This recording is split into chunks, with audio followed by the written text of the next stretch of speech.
Good morning friends, मैं रमेश कुमार आप लोगों के सामने आज मैं महात्मा गांधी से रिलेटेड जानकारी देना चाहूँगा। टोटल 30 पॉइंट्स हमने लिया है जिसमें महात्मा गांधी के बारे में पूरा डिटेल्स दिया गया है। हर बार जो है जनरल कंपटीशन में महात्मा गांधी के बारे में जरूर पूछा जाता है, तो हम इनके बारे में डिटेल से पढ़ेंगे और पूरी 30 पॉइंट्स हैं, मतलब 30 सेकेंड बन सकता है और किसी तरह से भी घुमा के पूछा जा सकता है। तो आप इसको हम तो कम से कम अभी जो हम इसको पढ़ाएंगे वो रिपीट करेंगे 2 बार, ताकि आपको सही से याद हो जाए। और वीडियो देखते ही आपको एक चीज़ कंसेप्ट याद होना चाहिए। मेरा कोशिश रहेगा कि मैं 2 से 3 बार पूछ करके और आपको याद करता जाऊँ। तो चलिए पढ़ते हैं। महात्मा गांधी जिन्होंने हमारे देश के आज़ादी में महत्वपूर्ण भूमिका निभाई थी। इनका जन्म हुआ था 1869 में, ठीक है, और इनका जो मृत्यु हुई थी 1948 में। आगे पढ़ते हैं पूरा देखते हैं। इनका जो पूरा नाम था और बचपन का वो था मोहनदास करमचंद गांधी, इनका पूरा नाम था बचपन से, ठीक है। पिताजी का नाम इनका था, पिताजी का जो नाम है वो करमचंद गांधी थे, ठीक है। माताजी का नाम इनकी पुतलीबाई था। तो आपने देख लिया कि इनका बचपन का नाम मोहनदास करमचंद गांधी, पिताजी का नाम करमचंद गांधी और माता का नाम पुतलीबाई था, ठीक है। अब हम देखते हैं इनका जन्म कब हुआ था। तो 2 अक्टूबर 1869 को जन्म हुआ था। कभी कभी कन्फ्यूजन होता है, कई लोग 1969 बोल देते हैं, तो आप इस चीज़ को थोड़ा सा ध्यान से रखिएगा कि 1869 में हुआ था, 1869 में। मृत्यु हुई थी 30 जनवरी 1948 को। कोर्ट से जी को गोली मार करके हत्या कर दिया था, ठीक है। तो इनका मृत्यु कब हुई थी? 30 जनवरी 1948 को। और इसी दिन को 30 जनवरी को हम शहीद दिवस के रूप में मनाते हैं। जन्म स्थान का कहाँ था? पोरबंदर, गुजरात में जगह है पोरबंदर का, वहीं पे इनका जन्म हुआ था।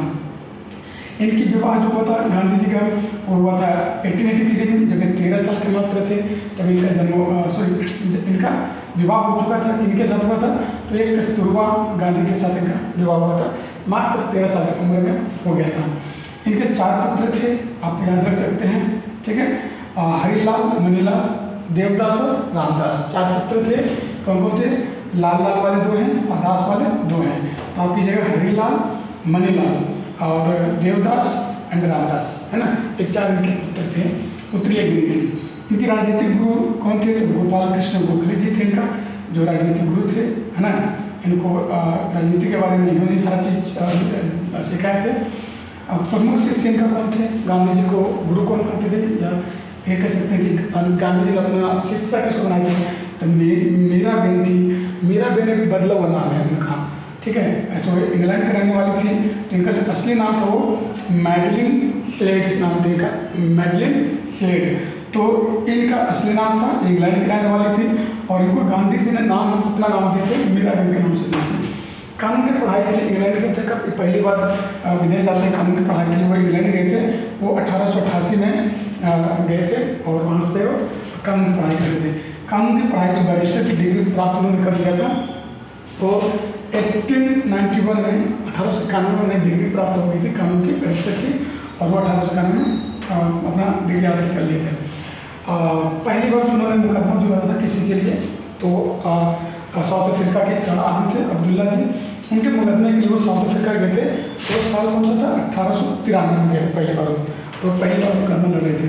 साउथ अफ्रीका में नटाल कांग्रेस का स्थापना उन्होंने 1894 में किया था। जब वो साउथ अफ्रीका में रह रहे थे तो उन्होंने नटाल कांग्रेस की स्थापना किया था। कभी कभी एग्जाम में पूछा जाता है कि साउथ अफ्रीका में रहते हुए नटाल कांग्रेस का स्थापना कब किया गया था, या 1894 में कौन सी किस चीज़ों की उन्होंने स्थापना किया था। तो ये नटाल कांग्रेस का स्थापना उन्होंने साउथ अफ्रीका में रहते हुए की थी। अब देखते हैं साउथ अफ्रीका में जुल्लू बोयल पदक उन्होंने खुद जीते थे, वो था 1899 में साउथ अफ्रीका में रहते हुए, वहाँ से जीता था। कैसर हिंद के नाम से गांधी जी को एक उपाधि दी गई थी, वो मिला था इनको 9 जनवरी 1915 में इनको कैसर हिंद का उपाधि दिया गया था। और कांग्रेस अधिवेशन में पहली बार कब शामिल हुए थे? तो 1901 में कलकत्ता अधिवेशन जब चली थी कांग्रेस की। कांग्रेस का अधिवेशन चलता था, मतलब हुआ था कि कांग्रेस का स्थापना तो 1885 में हो गया था। उनके हर साल एक अधिवेशन होता था, उसमें कोई ना कोई एक अध्यक्ष बन करके उनकी अधिवेशन चलता था।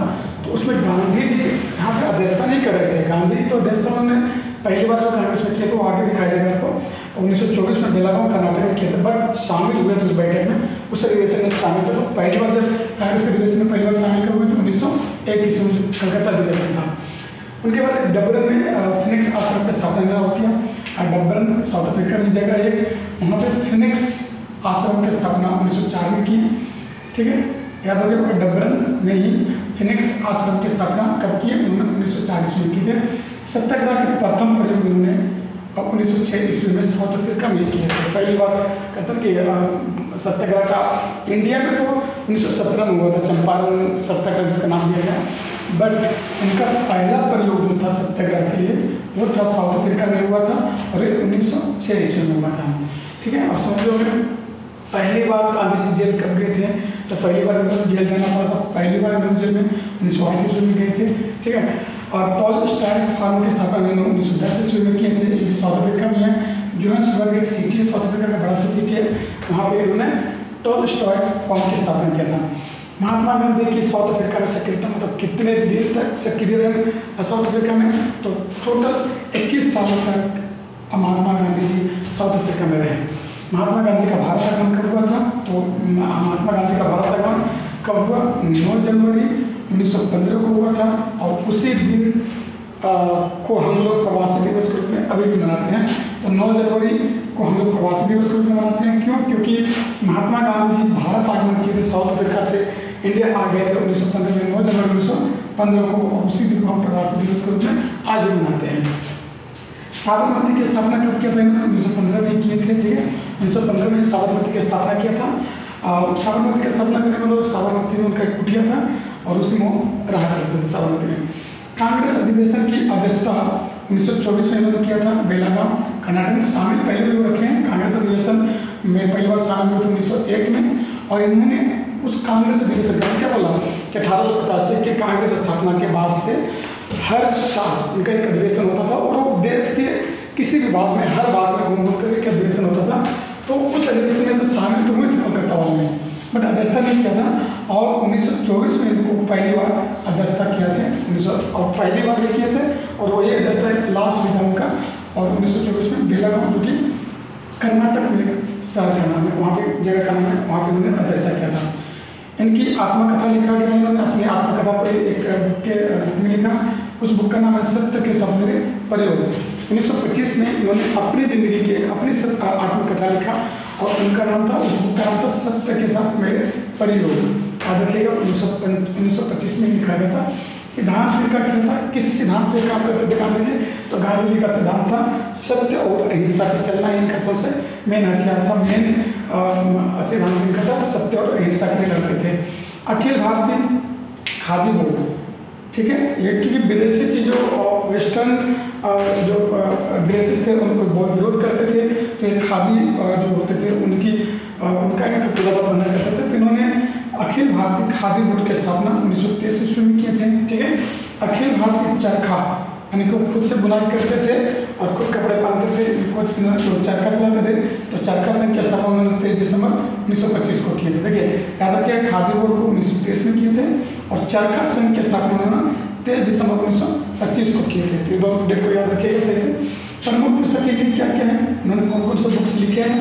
तो पहला तो सत्य के साथ मेरे प्रयोग, इनकी आत्मकथा जो बताया गया है, आप इससे पहले देखा हूँ किसकी आत्मकथा के बारे में बोला गया है। ठीक है, तो सत्य के साथ मेरे प्रयोग जो है उनकी आत्मकथा दिया गया है। इंडिया ऑफ माई ड्रीम्स इनका लेख है। अनासक्त योग इनका ही लेख है ना। हिंद स्वराज 1909 ईस्वी में उन्होंने लिख डाल थे, और हिंद स्वराज इनका ही लेख है। गीता माता भी इनका ही लेख है। सप्तम महाभारत जो है ये गांधी जी का लेख है, और इसी लेख में इन्होंने पश्चिमी सभ्यता का कड़ी विरोध किया है। इस में आप अगर पढ़ेंगे तो देखेंगे। सुनो विद्यार्थियों, इनका भी लेख है, छात्रों के लिए मैसेज दिया गया है, तो इस बुक को भी आप पढ़ करके बहुत तरह से सीख सकते हैं, ज्ञान दे सकते हैं। इनका ही लेख महात्मा गांधी का लेख है। अभी इन्होंने कुछ, ये तो इनकी पुस्तकें थी, ठीक है, इनके कुछ समाचार पत्रों में भी इन्होंने लिखे थे। इनका सबसे पहला था द ग्रीन पंपलेट, 14 अगस्त 1896 को राजकोट में इन्होंने इस समाचार पत्र को पहली बार प्रकाशित किया था, द ग्रीन पंपलेट्स, जो महात्मा गांधी को लिखा जाता था। लिखा गया था। उनके बाद एक इंडियन ओपिनियन, इंडियन ओपिनियन भी इनका लिखा है 1903 में। ये साउथ अफ्रीका में चला रहे थे। इंडियन ओपिनियन जो है इस समाचार पत्र कहाँ थे, साउथ अफ्रीका में। और ये कहाँ था, द ग्रीन पब्लिक, ये इंडिया में ही, राजकोट में, गुजरात में थे, ठीक है। यंग इंडिया 1919 में भी इंडिया में था, ठीक है। हरिजन का 1936 में लिखा था और ये भी इंडिया के लिए है। ये इनके प्रमुख समाचार पत्र हैं, ये इनकी प्रमुख पुस्तकें हैं जिन्होंने खुद लिखे हैं। सबसे मेन इस बारे में पूछा जाता है सत्य के शब्द मेरे प्रयोग, ठीक है। और इनके सारे और प्रमुख समाचार पत्र हैं, तो आप इनको याद रखिएगा। तो आपने भी देखा कि महात्मा गांधी के बारे में जो डिटेल्स हैं वो आप पढ़ें। इनकी और विस्तृत वीडियो हम बनाएंगे दूसरे वीडियो में। तब तक के लिए आप इनको बार बार रिविजन करके, इनके स्क्रीनशॉट ले करके आप इसको बार बार रिपीट कर सकते हैं। पूछा जाता है गांधी के बारे में। तो आप हमारे वीडियो को लाइक कीजिए, सब्सक्राइब कीजिए, शेयर कीजिए और कमेंट्स कीजिए कि अगला वीडियो आपको किस टॉपिक पे चाहिए। जय हिंद।